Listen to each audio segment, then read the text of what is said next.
अग्नि क्षेत्र का छठा स्तर बैंगनी धुंध से भरा हुआ था। इसे पूर्व से बैंगनी क्यूई नाम दिया गया था और यह वर्णनीय रूप से महान दिखता था। ये रंग एक शुभ शगुन माना जाता था, लेकिन अग्नि क्षेत्र में यह आतंक का प्रतिनिधित्व करता था। यह अनुमान लगाना असंभव था कि अग्नि ऊर्जा कितनी गर्म थी। इसने कुछ महत्वपूर्ण आकृतियों को भी जलाकर राख कर दिया था। ये बेहद खतरनाक था। भले ही ये फैन के पास बोधि बीज था, लेकिन उसने लापरवाही बरतने की हिम्मत नहीं की। ये फैन ने इधर उधर देखा और आखिरकार एक पत्थर के जंगल में रुक गया। ये जगह अपेक्षाकृत शांत थी और बैंगनी धुंध पतली थी। यह एक अस्थायी निवास के लिए उपयुक्त था। उसके आसपास हर जगह चट्टानें बिखरी हुई थी। कुछ झुके हुए बैल की तरह थे, कुछ बांस की टहनियों की तरह। वे हर तरह के आकार में थे। मैं बैंगनी लपटों का उपयोग कैसे करूं? उसने भौहें सिकुड़ी। क्या उसे बैंगनी लपटों को पुनर्जन्म के सागर में ले जाना था? यह निश्चित रूप से बहुत खतरनाक था। यहाँ तक कि उसका भौतिक शरीर भी इसे सहन नहीं कर सकता था। अगर वह इसे अपने शरीर में ले जाता तो ये कहना मुश्किल था कि क्या होगा। लेकिन अगर वह आग को अपने शरीर में नहीं ले जाता तो वह कड़ाही कैसे बना सकता था? हथियार को उसके शरीर के भीतर गड़ा जाना था, तभी वह उसके शरीर में विलीन हो सकता था। कोई और रास्ता नहीं था। यह उसकी सबसे बड़ी शक्ति को उजागर करने का एकमात्र तरीका था। मैं बस एक स्ट्रैंड को निर्देशित करने की कोशिश करूंगा। उन्होंने बोधि बीज को पकड़ लिया और बैठ गए। 3 मीटर के भीतर का क्षेत्र एक भी बैंगनी लौ के बिना शुद्ध भूमि बन गया। ये फैन ने बीज को जमीन पर रख दिया और फिर किनारे की ओर चल पड़ा। उसने बैंगनी लपटों को ध्यान से निर्देशित किया और ज्यादा अवशोषित करने की हिम्मत नहीं की। उसने सिर्फ एक कतरा चुराने के लिए अपनी दिव्य शक्ति का इस्तेमाल किया। हिस हिस। इस समय बैंगनी ऊर्जा की किरणें उछलने लगी। इसने वास्तव में दिव्य शक्ति को प्रज्वलित किया और जल्दी से एक छोटी सी गेंद को पिघला दिया। ये फैन चौंक गया। ये बैंगनी ऊर्जा बहुत शक्तिशाली थी और दिव्य शक्ति को भी बुझा सकती थी। कोई आश्चर्य नहीं कि यह महत्वपूर्ण व्यक्तियों के लिए खतरा थी। ये वास्तव में खतरनाक थी। जब बैंगनी ऊर्जा की किरण बोधि बीज के पास पहुंची तो उसने कूदना बंद कर दिया। अब वह दिव्य शक्ति के लिए हानिकारक नहीं थी और शांत हो गई। ये किस तरह की ज्वाला है? बैंगनी ऊर्जा की एक किरण ही इतनी शक्तिशाली है। ये निश्चित रूप से आत्मा के खजाने को काट सकती है और मानव शरीर को भेद सकती है। ये वास्तव में चौंकाने वाला है, ये फैन ने खुद से कहा। उसने ध्यान से इसे अपनी त्वचा के पास नियंत्रित किया और स्रोत क्यूई के उस धागे से संपर्क बनाया जो बाहर निकल रहा था। लहरों के कण फैल गए। रहस्यमय पीली किरणें और भी ज्यादा जीवंत हो गईं और धीरे धीरे उसके शरीर की सतह पर बहने लगी। उसी समय बैंगनी धुंध भी आकर्षित हुई और उसके साथ तालमेल बिठाने लगी। निश्चित रूप से आशा है, ये फैन ने प्रसन्न भाव प्रकट किया। अभी सब कुछ कड़ाई को परिष्कृत करने की तैयारी में था। केवल बैंगनी ऊर्जा को सही तरह से समझकर ही वह उसे अपने शरीर में खींच सकता था। उन्होंने अपने हाथ में बोधि मन का थामा और अपना पूरा ध्यान बैंगनी ज्वाला को सभी प्राणियों के स्रोत क्यूई के साथ मिलाने पर केंद्रित किया। झील की सतह पर बहती हवा की तरह लहरें दिखाई दी। असंख्य स्रोत क्यूई की उस किरण ने एक अजीब उतार चढ़ाव उत्सर्जित किया और बैंगनी धुंध को अवशोषित कर लिया। ये फैन को तुरंत गर्मी की लहर महसूस हुई, लेकिन ये जलन नहीं थी। ऐसा लगा जैसे उसकी त्वचा पर गर्म पानी बह रहा हो, जिससे उसे बहुत आरामदायक एहसास हो रहा था। शुरुआती सफलता के बाद उसके मुंह के कोने पर एक मुस्कान उभरी। उसने दाओ शास्त्र में दर्ज रहस्यमय तकनीक को सक्रिय किया, जिससे स्रोत क्यूई की किरणें उसके शरीर की सतह पर, उसकी उंगलियों से उसकी बाहों तक, फिर उसकी गर्दन, छाती और जांघों तक बहने लगी। उसने ध्यान से देखा। बैंगनी धुंध के स्रोत क्यूई के साथ मिल जाने के बाद वह बहुत शांत हो गई। उसने संघर्ष नहीं किया और उसके द्वारा तबाही मचाने का कोई संकेत नहीं था। फिर उन्होंने दिव्य शक्ति को सक्रिय किया, इसे सभी जीवन स्रोत ऊर्जा में डाला, जिससे वे एक साथ विलीन हो गए। यह अभी भी बेहद शांत था, कोई असामान्यता नहीं दिखा रहा था। सोर्स क्यूई की यह किरण उसके शरीर की सतह पर गर्म वसंत हवा की तरह बह रही थी। यह एक कोमल मालिश की तरह था, जिससे उसे बहुत आराम महसूस हो रहा था। देखने से तो सब कुछ सामान्य लग रहा था और कोई खतरा नहीं था। आधे घंटे बाद ये फैन ने रहस्यमय पीले सार की किरण को उसके शरीर में पहुंचा दिया। बेशक सब कुछ व्यवस्थित तरीके से किया गया था। उसने पहले इसे अपनी बांह की मांसपेशियों में प्रवेश करने दिया। अगर कोई दुर्घटना होती तो वह इसे तुरंत रोक सकता था। उसे बहुत सावधान रहना था। आखिरकार इस तरह की बैंगनी लौ महत्वपूर्ण व्यक्तियों के लिए खतरा थी। अगर वह इसे सीधे पुनर्जन्म के सागर में अवशोषित कर लेता और कोई दुर्घटना हो जाती तो परिणाम अकल्पनीय होते। जैसे ही यह मांस से गुजरा, ऐसा लगा जैसे सार तैर रहा था। गर्मी के बीच उतार चढ़ाव का एक निशान था।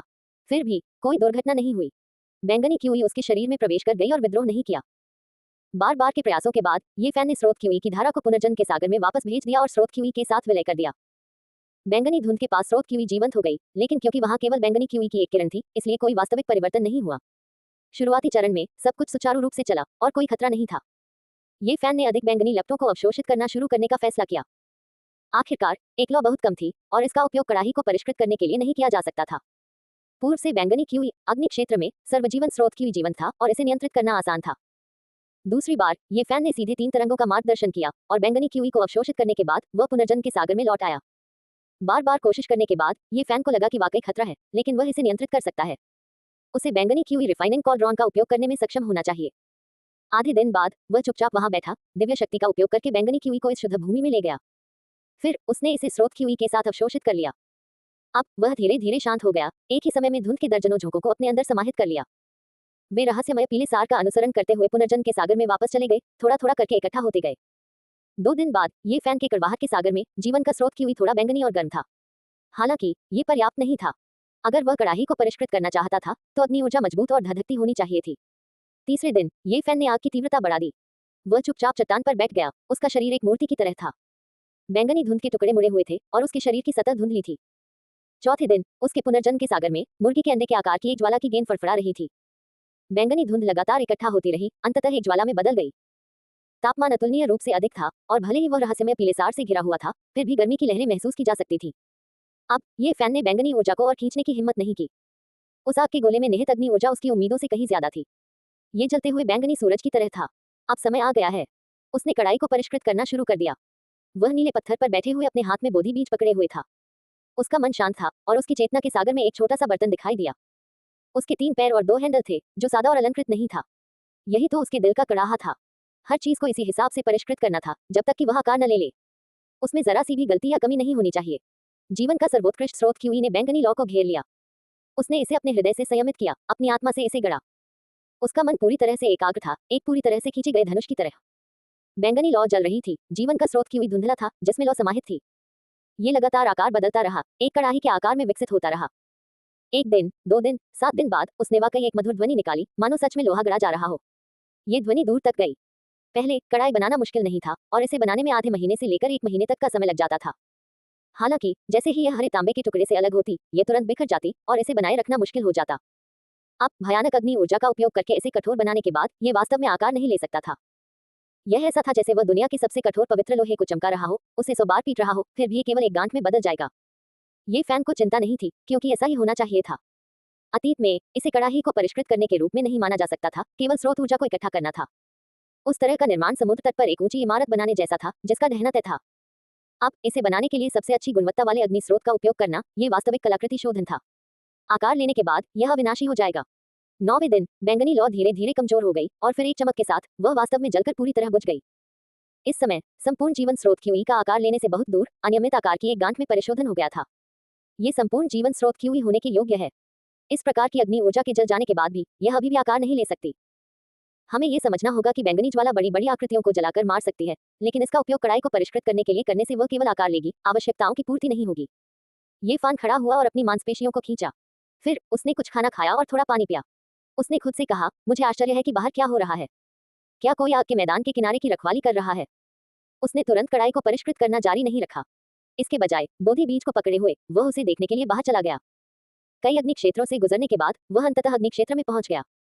लपटों के बीच से वह साधकों को इधर उधर घूमते हुए देख सकता था। ये फैन ने खुद को छिपा लिया और अपनी शक्तिशाली चेतना का उपयोग करके खोजबीन की। उसके आसपास की हर चीज उसके दिमाग में साफ साफ कैद हो गई। काफी देर तक इंतजार करने के बाद आखिरकार उसने किसी को बोलते सुना, इतने दिन बीत गए हैं, क्या अब हम जा सकते हैं? यहाँ बहुत बोरिंग है। आग के मैदान का छठा स्तर वह जगह है जहाँ महान व्यक्ति कलाकृतियां बनाते हैं। वह कुछ ही समय में धूल में बदल जाएगा। हमें यहाँ क्यों इंतजार करना है? ये कितना अनावश्यक कदम है। ये फान चुपचाप आग के मैदान की गहराई में चला गया, अब उन लोगों पर ध्यान नहीं दे रहा था। अभी कड़ाही को परिष्कृत करने से ज्यादा महत्वपूर्ण कुछ नहीं था। उसने एक बार फिर बैंगनी लौ को अपने शरीर में निर्देशित किया। वह इस प्रक्रिया से परिचित था। आधे दिन से भी कम समय में उसने पर्याप्त अग्नि ऊर्जा एकत्र कर ली थी। बैंगनी लौ गर्म जल रही थी और ऑल लाइफ सोर्स क्यूई द्वारा अवशोषित हो गई थी। झनकार झनकार झनकार, धातु के हथौड़े से पीटने की आवाज फिर से गूंज उठी। उसने अपने दिमाग और ऊर्जा को स्रोत क्यूई को परिष्कृत करने पर केंद्रित किया, जिससे ये धीरे धीरे आकार ले सके। इस बार यह और भी तेज था। 3 दिन से भी कम समय में बैंगनी लौ बुझ गई। सर्वजीवन स्रोत क्यूई वास्तव में अकल्पनीय है। ये फैन को लगा कि वह अपने शरीर में बैंगनी लौ को और अधिक निर्देशित कर सकता है। अन्यथा अगर वह बीच में ही हार मान लेता तो कौन जानता कि कड़ाही कब आकार लेगी। अंत में उसने लौ का मार्गदर्शन करना जारी रखा। यह उसके शरीर में एक चमकदार रोशनी में एकत्रित हो गई। यह मुट्ठी जितनी बड़ी थी। जीवन का स्रोत क्यूई इसे मुश्किल से संभाल सकता था। इससे ज्यादा और यह बह जाएगा। बैंगनी लौ भयंकर रूप से जल रही थी और धातु की खनक की आवाज फिर से गूंज रही थी। ये फैन ने अपने दिल का इस्तेमाल परिष्कृत करने और अपनी आत्मा का इस्तेमाल करने के लिए किया। पफ, अचानक कुछ अप्रत्याशित हुआ। इस बार बहुत ज्यादा बैंगनी लौ थी। कड़ाही बनाने की प्रक्रिया में ये सभी जीवन स्रोत क्यूई से बह निकला। यह कोई एक कण नहीं था, नहीं यह कुछ दर्जन कण थे। यह एक छोटी सी गेंद थी। यह एक लोंगन जितना बड़ा था और सूरज जितना चमकीला था। ये सूरज के केंद्रित सार की तरह था। ये फैन का चेहरा तुरंत पीला पड़ गया। वह जी कबीले का सर्वोच्च बुजुर्ग नहीं था, वह हल्कायत संत नहीं था। वह यहाँ इसलिए जाली बना पाया क्योंकि उसके पास बोधि बीज था। अब जब बैंगनी लौ बाहर निकल गई तो यह एक आपदा होगी। जैसा कि अपेक्षित था, बैंगनी लौ के जीवन के सभी स्रोत क्यूई से बाहर निकलने के बाद वह तुरंत पागल हो गई। ऐसा लग रहा था जैसे वह 9 स्वर्गों को जलाकर राख में बदल देना चाहती थी। बूम!